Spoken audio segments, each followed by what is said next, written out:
sa amin yung nanay mo. Gusto mo puntahan din natin yung nanay mo? Ayun na yung nanay mo tsaka yung kapatid mo. Ate, gusto ko lang namang kamustahin kayo ni nanay kung okay lang kayo. Mas okay kami nang wala ka. Umalis ka na! Umalis na kayo! Tama naman kasi siya Karen eh. Ampun lang ako. Mas may karapatan siya sa pagmamahal ni inay. Mag-isa lang naman ako eh. Hindi ka nag-iisa, Ana. I feel the same way. Nandito tayo para sa isa't isa. Hanggang kailan kaya tayo dito? Baka hindi na tayo pabalikin sa mansyon. Wala na tayong halaga sa kanila dahil nahanap na nila ang totoong anak Karenina Monteclaro. Kinausap ako ng asawa mo. Nagdududa na siya sa identity ni Brent. What? Talagang sinasigad niyo ang pasensya ko. Aalis kayo dito kung gusto niyo pang mabuhay. Ano nangyayari dito, ha? Binayaran niya po kami para magpanggap. Si Ruth po may pakana ng lahat ng to. Ikaw ang mastermind sa lahat ng panlolokong ito. Napakasama mo talaga. Hindi, no! Kahit sa panaginip, ginugulo nila ako. Hindi ko hahayaang mabuko nila ako. Kailangan na umalis na Angel at Andres sa bahay na ito. Hindi na kita sisingilin ng extra para makabawi naman ako sa'yo. Name your real price. Ayoko magkaroon ng utang na loob sa'yo. Consider it done. Hindi mo na makikita mag-amang yun.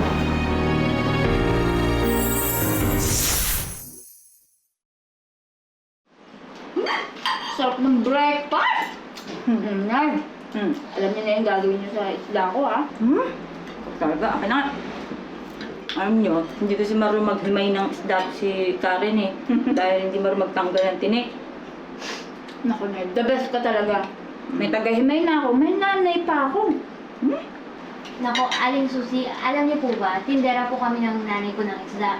Kaya sanay po kami nakakain ng tinik. Ganun ba? Hey, ikaw, Nina. Tinuruan ka ba ng nanay mo kumain ng kain pang mahirap? Wala po siyang time eh. Yaya ko lang po nagturo sa kanya. Wala ka bang planong makita yung nanay mo? Bakit ba? Wala naman siyang balak makita ko. Tignan mo to. Ang judgmental mo naman. Mali mo, namimiss ka rin yun. Naaalala lang naman niya ako kung may kailangan siya. Tulad ng umutang siya sa mga Monteclaro. When she got what she needed, hindi siya nagparamdam. Ito.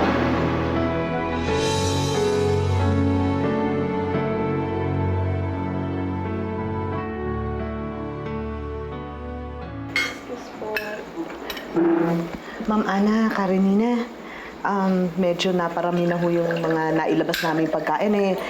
Kaya niyo po bang ubusin ni Sir Brent to? Kasi naman kung masasayang lang eh, di ba? Di bigyan nyo sa aso. O kaya itapon nyo. Kasi ang gusto ko, matikman namin ni Daddy yan. O baka naman gusto mong sabihin ko kina Lolo na tinitipid mo kami sa pagkain. Ay, hindi po. Hindi ho.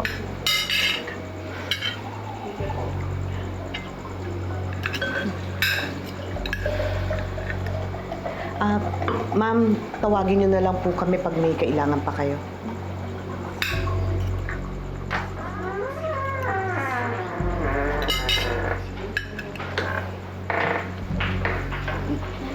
Anak, doon yan dating mo dun, ha? Siyempre naman, Tay. Ano ba sabi nyo, dapat masanay na ako. Ganyan nga. Tsaka, mayaman na tayo. Dapat, astang may pera na tayo. Tama. Yan ang lagi mong iisipin na meron ka. Kailangan nasa focus ka. Tama yan, anak. Mamahaling mga damit. Pati alahas. Ay, magkakaroon tayo ng bagong kotse. Ay, tsaka bibili ako ng bahay para sa atin dalawa lang. Yan. Total, nakukuha ko naman lahat ng hinihiling ko kina Lolo. Ang mga pagkain nila dito, anak ko. Kaya nga, kaya tayo. Close na kayong tatlo, ha? Di ba sinabi ko sa'yo, huwag kang papauto. Nay, friends forever na kaming tatlo. Yung sinasabi niyong kompetisyon, laos na yun. Hindi totoo yan. Kaya kayo pinagsama-sama ni Ma'am Carmela kasi hindi pa niya kayo nakakalimutan. Ikaw, masyado ka uto-uto. Huwag kang uto, huwag mong mapapauto. Lalo dyan sa ninang yan, huwag kang mapapauto. Tigilan niyo na yan. Kaya nag-aaway kaming tatlo dahil sa kakaurot niyo eh. Karen, pinapabura mo na sila kasi sa akin. Nay, basta. Kaming tatlo, okay na kami, magkakaibigan na kami at wala na akong planong talikuran sila. Tapos na yung kompetisyon na yun. Huy! Sali ako dyan! Ano ba yan? Ay! Sige, game. Post kami. Oh, huwag kayong malikot. Teka lang. Paano ba yung post? Ganyan. Dapat ganun-ganun na. Sige. Yang si Angel, parang wala nang mahalaga sa kanya, kundi yung kayamanang mamanahin niya. Parang pera lang natin ang habol niya eh. Carmela, she's just a kid. Nalula lang siguro yung sama ng makukuha niya. Eh bakit si Ana, si Karen at si Nina? Wala lang ibang mahalaga sa kanila kundi yung pag-aruga natin. Well, Anna asked for financial help para sa matter niya. At malaking inutang ni Nina para sa business ng mami niya. Si Karen naman, outspoken yun na maiahon ang pamilya niya sa hirap. Lahat sila nangangailangan, Carmela. Even then, Sir Nan, they never abused our kindness. Hindi sila nagtaray sa maids katulad ni Angel. Tsaka hindi sila makasarili. Pero she's the most deserving sa tulong at pangunawa natin, Carmela. Siya ang kadugo natin. Kung totoo nga nating apo siya. Alam mo, Sir Nan, nagtataka ko dyan sa mag-amang yan eh.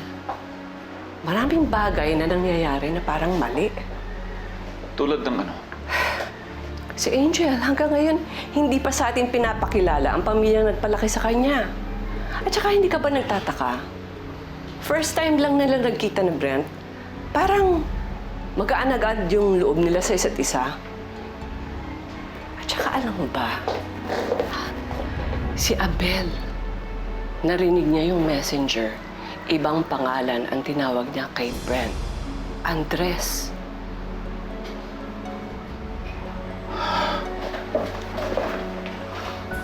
So you're telling me that despite the DNA testing and all other proofs, questionable pa rin sa'yo ang identity ng mag-ama?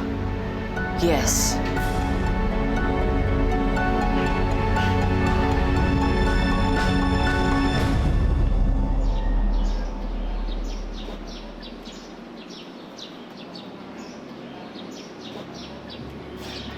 Salamat, ha? Ito ang buhay.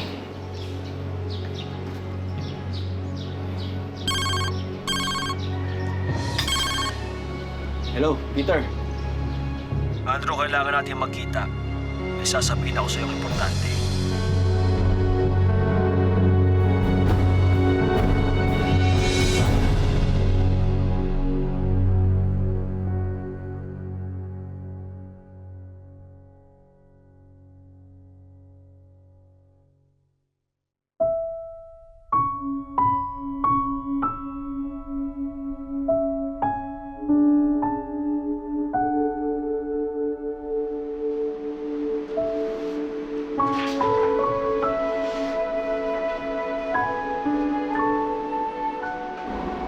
Kaya naman pala masungit yung si Nina eh. Baka dahil hindi siya pinapansin sa bahay nila. Lahat naman tayo kailangan ng nanay. Alam mo, kahit hindi naman sabihin ni Nina eh, sigurado ko na-miss niya din yung nanay niya. Paano kaya kung pagbatiin na lang natin silang dalawa? Paano naman, di ba hindi nga natin alam kung saan nahagilapin yung nanay ni Nina? Basta, akong bahala.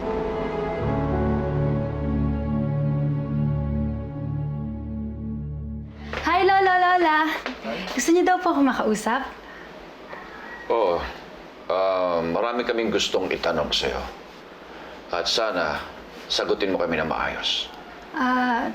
Tungkol pa rin po ba ito dun sa pananakit sa akin ni Ana, Karen at Nina? Ay, wala na po sa akin yun. Okay na ako. Hindi yon, Angel. Halika. Maupo ka, ha? Meron lang kaming gustong malaman eh. Hindi ba? Nakita kita. Tinulak ka na Tita Ruth mo. Bakit kayo nagtatalo? Huwag ka matakot, Angel. Gusto ka lang namin tulungan. Kakampi mo kami. Gusto namin tulungan kayo ni Andres. Ay, Okay lang naman po kami ng tatay Andres ko eh. Wala naman po kami problema. Andres? O Brent?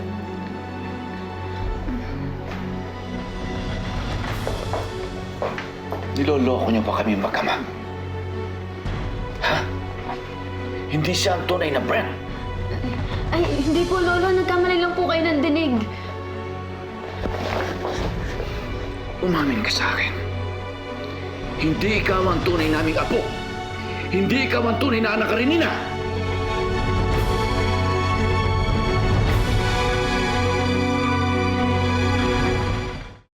Wala na ako nababalitaan tungkol kay Nina. Masyado kasi akong busy sa office. Kamusta na ba siya? Ayun, tupakin pa rin po. Mabait naman po si Nina eh. Madali po siyang pakisamahan. Really? Wow. Parang bagong balita yata sa akin yan. Kasi every time na pinapatawag ako sa principal's office, laging problema.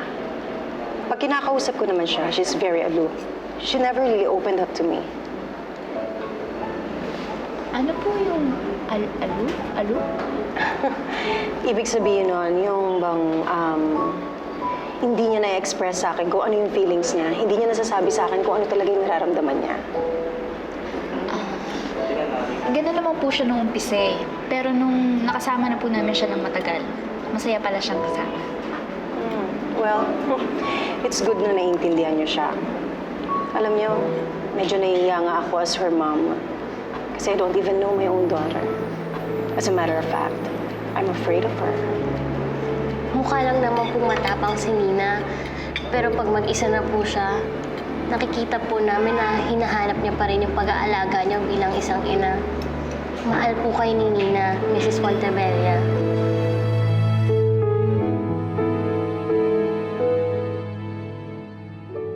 Magsabi ka na totoo! Magsabi ka na totoo! Lolo, ako po talaga to. Ako ang tunay na anak ka rin, Nina. Lolo, bitawan niyo po ako. Nasasaktan po ako eh. Sanlan. Huwag mo saktan yung bata. Sanlan, bakit? Ha? I'm okay. Maupo ka.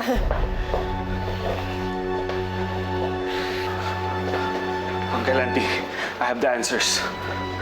Peke lahat ng papeles si Brent. Niloko lang tayo nung mag-ama.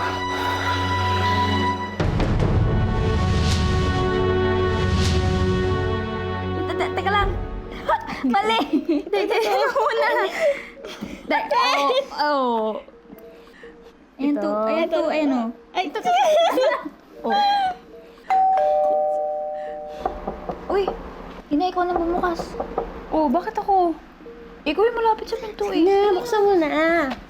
Ito, inutaka mo na naman ako.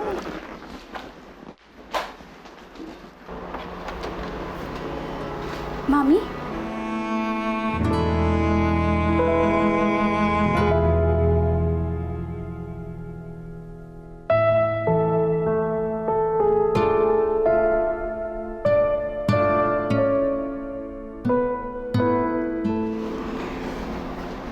Parang niyo po nalaman na nandito ako. Tinawagan ako ng mga kaibigan mo. Sila Ana at si Karen.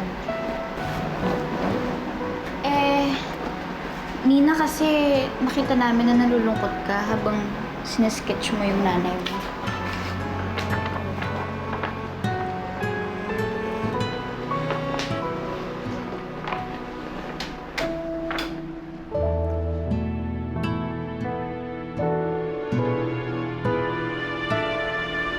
Ako ba ito na? Hindi na kasi tayo nagkikita eh. Kaya dinrawing kita para hindi kita ma-miss.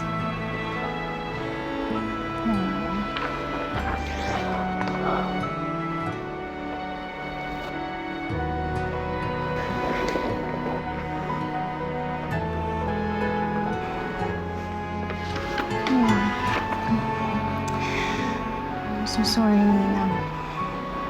Alam mo, ngayon ko lang na-realize na ang dami ko palang pagkukulang sa'yo. Please forgive me. And give me a chance to be a mother to you.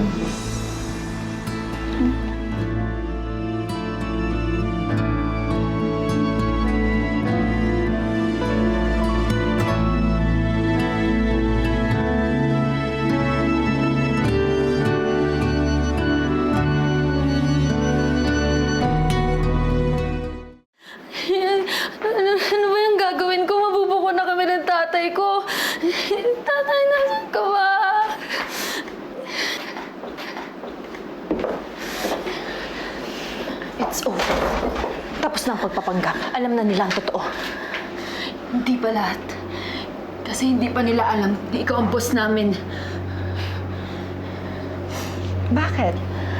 Isusumbong mo ako? Subukan mo. Patay ang tatay mo.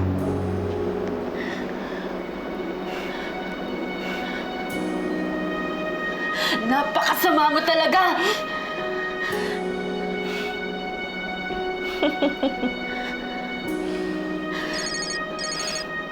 Kung ako sa'yo, sasagutin ko yung telepono ko.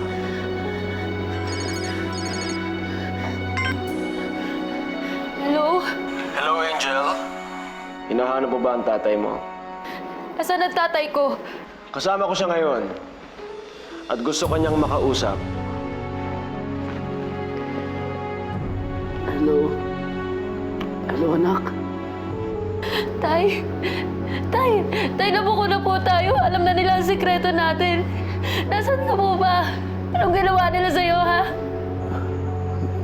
Makinig ka muna sa akin, Angel. Gusto ko sundin mo si Ruth. Tutulungan niya tayo makatakas. Huwag mo siyang idadamay. Huwag mong sasabihin na siya may pakala ng lahat ng ito. Dahil kung hindi, anak, pagpatay nila tayo.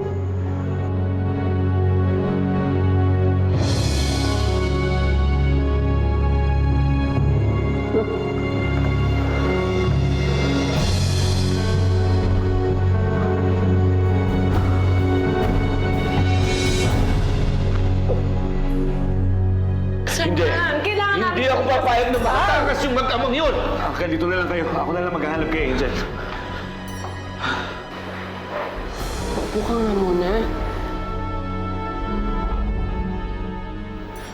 Sa likod tayo dadaan, please. Mga manluloko sila. Mga walang hiya sila. Mauna na muna ako, Nina, ha? You take care of yourself. Thank you, Mommy. Alam ko sobrang busy ka but you made time for me. I really appreciate it.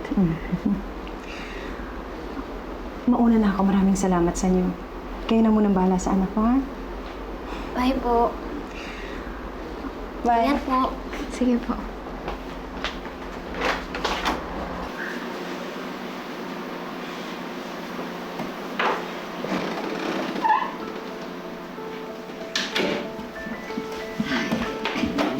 Oh, kita mo na? Sabi ko naman kasi sa'yo eh. Huwag ka na maarte ha. Mahal ka naman ng mami mo. Alam niyo, ang sarap pala sa feeling mo. Mahalaga pala ako sa kanya. At least ngayon alam ko na mahal ko naman. Thank you.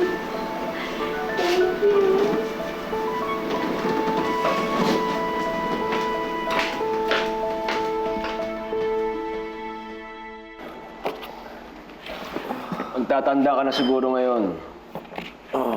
Ang taong hindi marunong sumunod sa usapan, pinaparusahan.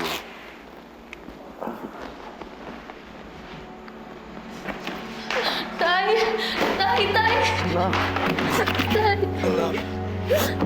Tahan na, anak. Huwag ka na umiyak. Okay lang ang tatay mo, anak. Tay! Anak ko po, hindi ko na kayo makikita.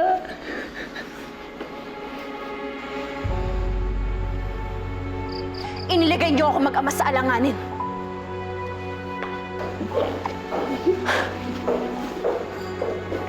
Ano? Lahat ng pinaghirapan ko masisira ng dahil sa inyo? So ngayon, sabihin niyo nga sa akin, dapat ko pa ba kayong pagkatiwalaan? Ruth, pasensya ka na. Ako naman may pakana nito eh. Walang idamay ang anak. Ang tataas kasi ng lipad ninyo! Tingnan yung nangyari sa inyo ngayon. Eh di sumadsad kayo. Pero mabait pa din ako. Dahil bibigyan ko kayo ng isa pang pagkakataon. Maraming salamat po, Miss Ruth.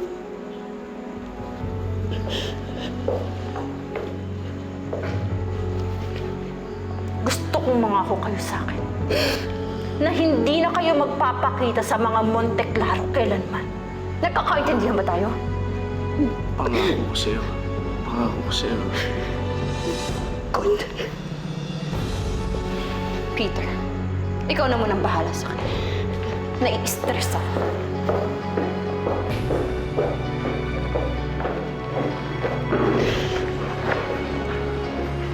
Oh. Napabigay sa inyo ni Ma'am Ruth. Happy trip daw, pauwi niyo ng probinsya. Yan. Tay, punta mo tayo dito para ano pa mangyari sa atin.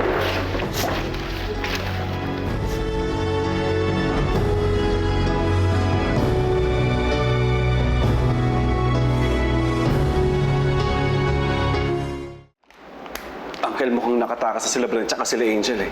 Eh, ang sabi kasi ni Berta, may nakita daw yung guard na kotse sa likod. Malamang sa kanila yun. Ano, Uncle, gusto niyo sundan ko? Huwag na, Abel. Ayoko malagay ka sa alanganin. Tatawagan ko na lang yung kumpare ko, si General Onyola. Magpapatulong tayo sa paghahanap sa kanya.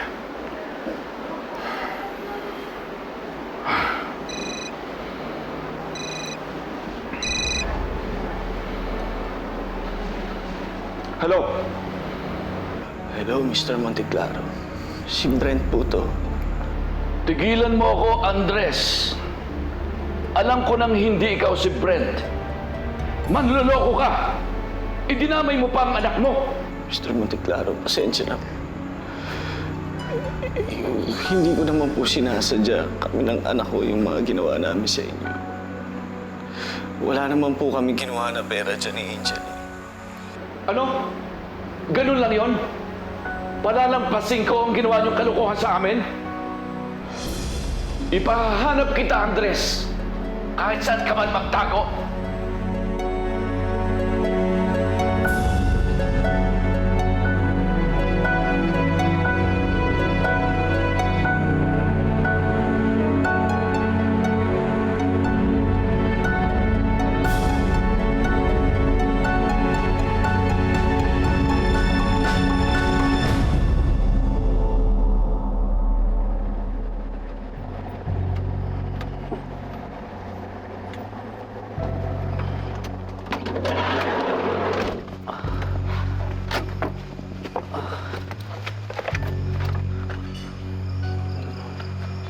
Boss Peter, parang hindi ito yung sakayan papunta sa probinsya namin, ah.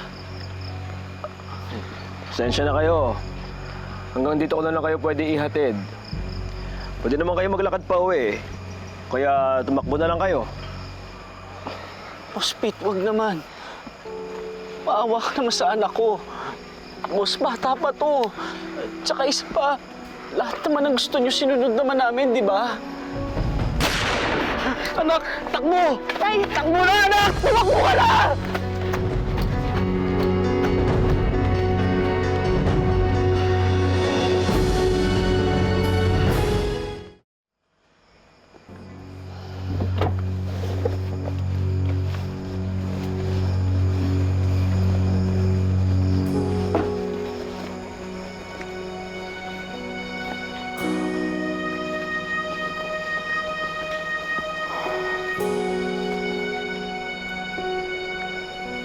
Hindi ko inisip na aabot sa ganito. But I have no choice. Kailangan mawala lahat ng haharang sa mga plano ko. Ma'am, on your cue.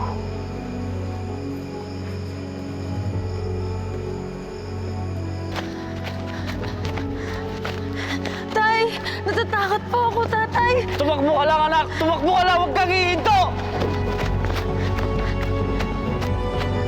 Go. Finish them.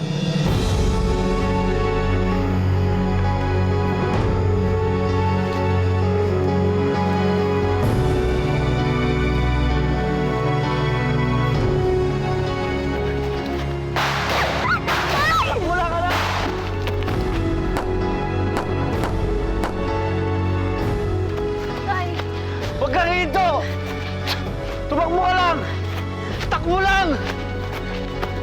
Takbo lang! Tay, bilisan natin, Tay! Tumakbo ka lang, anak! Huwag kang hihinto! Tay! Tay! Tay! Anak! Huwag mo kayo, tumakbo ka lang! Hindi, Tay!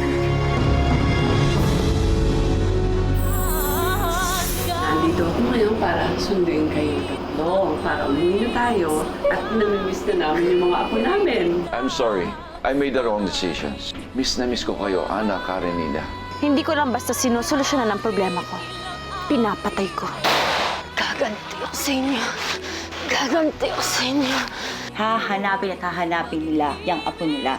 Ang importante, gumawa ka ng paraan para ikaw ang maging paborito. Kausapin mo nga yung investigador na kinuha mo noon. Ayokong pinagbabantaan ako sa sarili kong opisina. Kaya kung po pwede, umalis ka na lang. Kung sisiraan mo si Ana at Karen, wala kang mapapala. Babang mo raw? Kasi ang saya-saya mo na dahil okay na kayo ng mami mo. Pinilit lang pala nila yung mami mo na kausapin ka. Ana, totoo bang pinilit niyo lang si mami na makipagbati sa akin? Masamang maging pakialamera. Ang kaibigan, hindi yun ginagawa sa kapwa-kaibigan. Pero ginawa niyo yun sa akin. Alam na niya na may kinalaman ako sa peking Ana Karenina. Ididemanda kaya nila o ipapakulong. Gusto mo tapusin na natin sila eh.